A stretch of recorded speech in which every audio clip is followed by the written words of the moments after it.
Once we have our plant selected, we will then select a leaf and put it into the leaf clip for the Junior PAM parameter.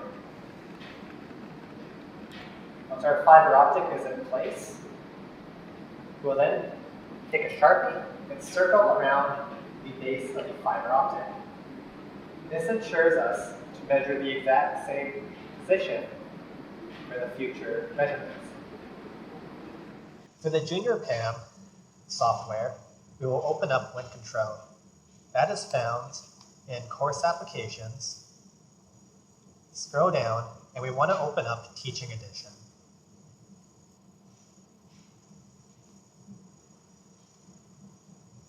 So from here, we can see our fluorescence signal. Sometimes you must click Auto Scale to adjust the scaling if the line doesn't appear. But we will have time on the x-axis and then fluorescence on the y-axis. To set up WinControl software, we want to make sure that the actinic light is set to 8. We also want to make sure that the measuring light is on with a check mark. And for your dark acclimation measurement, the actinic light is off, so there's no check mark.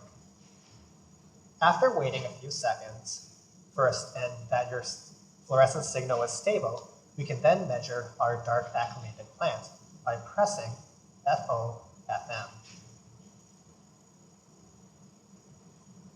This will induce a saturation pulse, seen here.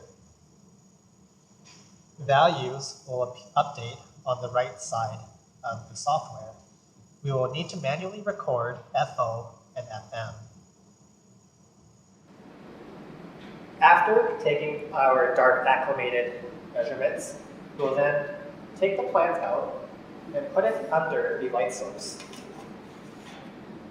We will then turn on the light source, ensure that your leaf that you measured is under the light, and allow it to light acclimate for 5 minutes. During this time, you can then measure the other treatments. For the light acclimated measurement, we will then place the leaf inside the leaf clip and ensure that your actinic light is now on. This turns on an artificial light source to ensure that your plant stays light acclimated.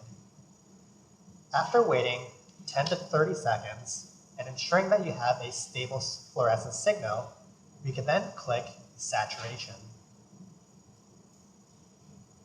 This will induce a saturating light that induces fluorescence. And here, we will then record the values located in the green boxes. We will manually record F and FM prime. These values will be used to calculate fluorescence parameters.